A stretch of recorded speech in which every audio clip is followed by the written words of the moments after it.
Hello, j'espère que vous allez bien. Bienvenue à cette 20e vidéo qui porte sur notre challenge 100 jours d'IA pour Geoscience. Alors, pour tous ceux qui ne me connaissent pas, je suis l'ingénieur Gap Ambani Augustin Sèche, sorti de l'école de géologie et d'exploitation minière. Et j'ai donc décidé de lancer donc un challenge 100 jours d'intelligence artificielle, de machine learning appliqué aux géosciences pour permettre à toute personne qui souhaite apprendre l'intelligence artificielle de pouvoir quitter de 0 à 1 en matière d'analyse de données, en matière d'intelligence artificielle appliquée aux géosciences. Nous avons déjà fait 19 vidéos sur les 19 jours précédents, nous permettant de mettre en exergue un ensemble d'éléments, un ensemble de facteurs qui puissent entrer qui puissent vous aider de façon spécifique, de façon importante dans l'analyse des données, dans la prise de décision, dans l'intelligence artificielle appliquée aux géosciences. Aujourd'hui, donc, nous allons principalement nous attarder sur quoi? Nous allons nous attarder sur la normalité et la standardisation, qui sont des méthodes de pré-traitement qui sont généralement utilisées donc lorsqu'on essaye d'effectuer une analyse exploratoire en vue de pouvoir implémenter un modèle d'intelligence artificielle ou alors un modèle de machine learning. Alors, qu'est-ce que c'est que la normalisation? Nous l'avons déjà vu, ce sont les tests de normalité qui sont effectués, que ce soit la normalisation, la standardisation.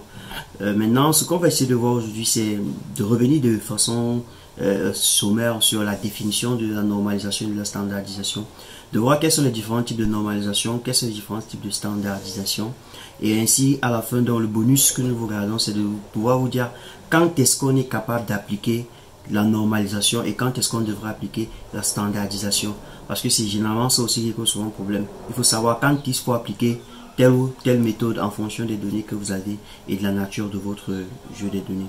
Alors, le pré-traitement des données est une étape cruciale dans l'analyse des données en ce qui concerne l'apprentissage automatique. Donc, les méthodes de normalisation ou alors de standardisation sont souvent utilisées pour préparer des données avant de les soumettre à certains algorithmes complexes.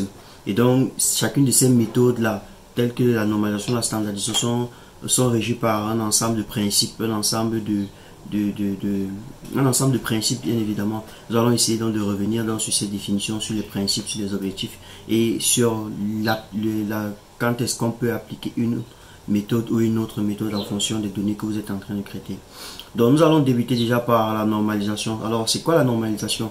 La normalisation, c'est tout simplement un processus de mise à l'échelle des données pour les amener dans une plage spécifique, généralement entre 0 et 1 ou alors entre -1 et 1. Donc la normalisation, c'est tout simplement une mise à l'échelle. Il faut comprendre que ce soit la normalisation ou la standardisation, les deux sont des mises à l'échelle. Ce sont maintenant les conditions dans lesquelles, ou alors les principes ou les méthodes qui sont appliquées à l'intérieur de chaque on va dire méthode, on se répète un peu, ou alors les formules, on va dire comme ça, les formules mathématiques qui sont appliquées à l'intérieur, ou les principes qui sont appliqués à l'intérieur de chacune des méthodes, qui font en sorte qu'on puisse différencier une méthode d'une autre méthode. Alors, comme je disais tantôt, la normalisation est tout simplement une mise à l'échelle qui concourt à amener les données dans une plage spécifique qui est généralement comprise entre 0 et 1 ou alors -1, 1. La formule on va dire sa formule, c'est tout simplement x moins le x min sur x min moins x min, x max moins x min. Alors, quand on dit x c'est tout simplement la variable quand on essaie de vouloir transformer, pour pouvoir obtenir une variable transformée. Donc le x min, le x max sont respectivement les valeurs minimales et les valeurs maximales de notre base de données. Bon, maintenant en ce qui concerne on va dire comment les domaines on va parler des domaines d'application à la fin. En ce qui concerne les différents types de normalisation, nous avons la normalisation min-max. Le min-max calculé, c'est une mise à l'échelle de la valeur pour l'amener dans une plage spécifique qui est généralement située entre 0 et 1. Et nous avons la normalisation min, qui est généralement une mise à l'échelle qui a pour objectif de centrer les données autour de 0 principalement. Donc voilà les deux types de normalisation que nous pouvons avoir. Maintenant, si on quitte de la normalisation, on va maintenant parler de la standardisation. Alors c'est quoi la standardisation? La standardisation, comme je disais tantôt, c'est tout simplement un processus de mise à l'échelle. La standardisation, c'est un processus de mise à l'échelle qui a pour objectif principalement de faire en sorte que les données, qu'elle ait une moyenne, c'est-à-dire l'ensemble de vos données ait une moyenne de 0 et un écart type de 1.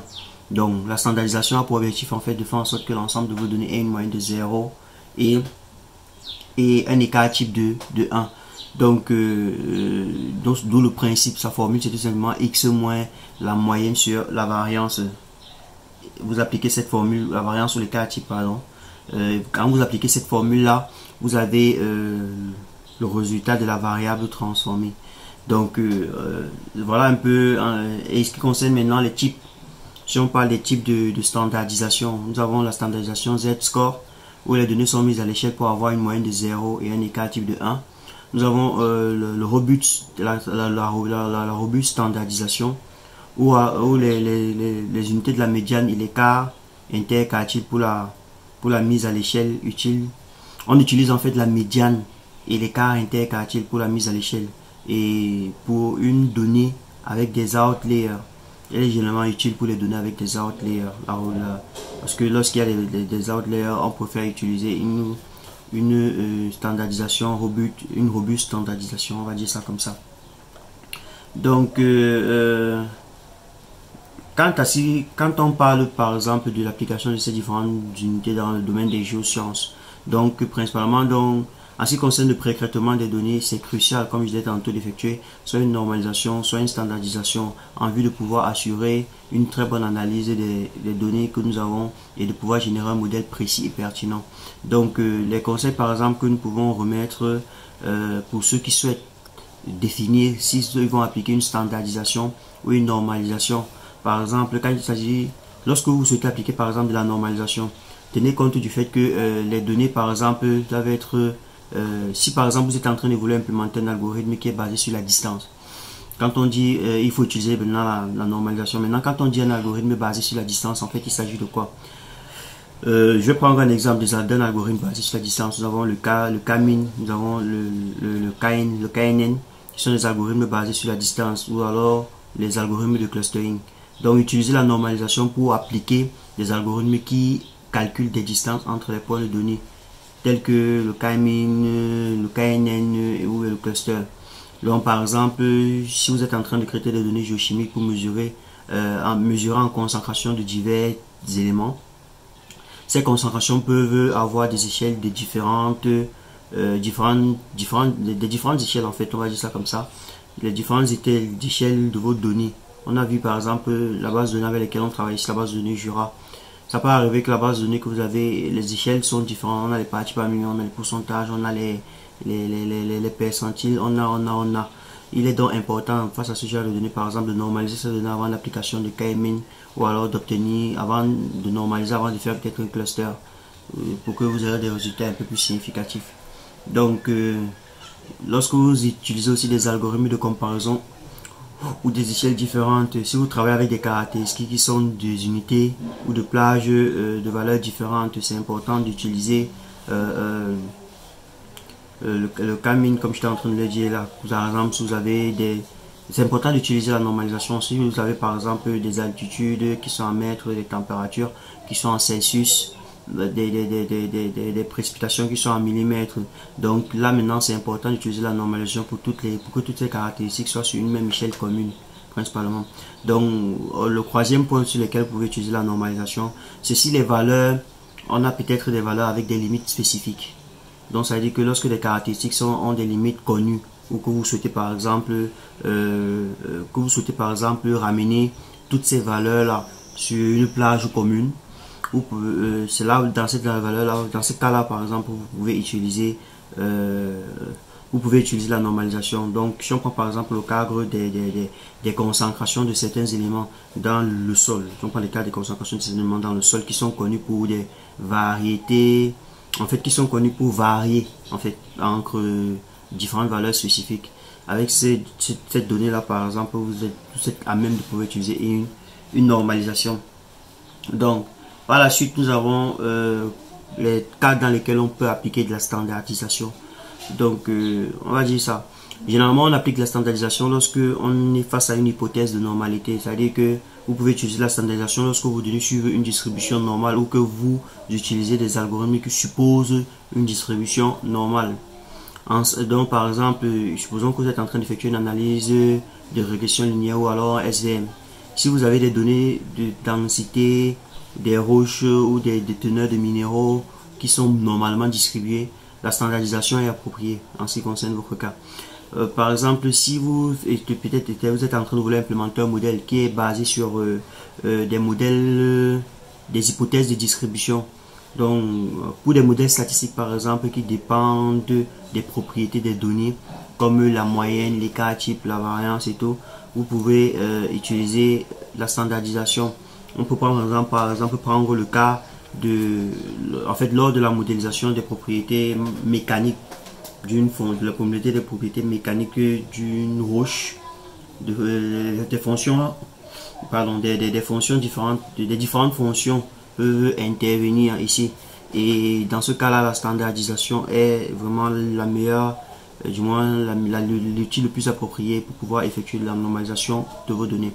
Donc, lorsque vous souhaitez aussi peut-être effectuer préserver des relations statistiques, lorsque vous souhaitez préserver des relations entre les distances, les angles, entre les points, entre les données, entre les analyses de corrélation ou des clustering avancés, c'est important aussi de pouvoir utiliser la standardisation. Donc, des cas concrets, comme je disais tantôt, la normalisation peut appliquer au traitement de données géochimiques pour normaliser les concentrations des éléments, des échantillons provenant des différentes régions. Peut être le clustering des données géophysiques, par exemple, où on peut utiliser la normalisation. La standardisation peut être utilisée lorsqu'on applique par exemple une analyse de régression ou alors une analyse en composante principale. Donc, si je veux me résumer, je dirais que vous pouvez appliquer la normalisation lorsque vous êtes face peut-être à un algorithme basé sur la distance, sur la comparaison des échelles de différence ou alors avec des valeurs limites spécifiques. Vous pouvez utiliser la standardisation si par exemple vous êtes face à des distributions de données qui suivent une loi normale, ou alors des modèles basés sur des hypothèses de distribution, ou alors des modèles qui préservent les relations statistiques entre les différents paramètres. Dans ce cas, vous pouvez utiliser la standardisation. J'espère que vous avez été satisfait de cette vidéo. On se retrouve donc à la prochaine vidéo pour pouvoir implémenter. Nous allons prendre un petit code. Nous allons essayer de faire actuer des normalisations, des standardisations, différents types de standardisation, différents types de normalisation en fonction des cas et observer les résultats. Si possible, effectuer quelques tests statistiques dessus pour pouvoir avoir une visualisation des avant et après transformation. Donc, si vous avez été satisfait, n'hésitez pas à activer la cloche de notification, liker, partager, laisser des gros pouces bleus parce que cela nous donne du courage pour pouvoir poursuivre nos vidéos pour ce challenge car il nous reste 80 jours à poster une vidéo chaque jour pour vous permettre de quitter de 0 à 1 en matière de data science. Merci.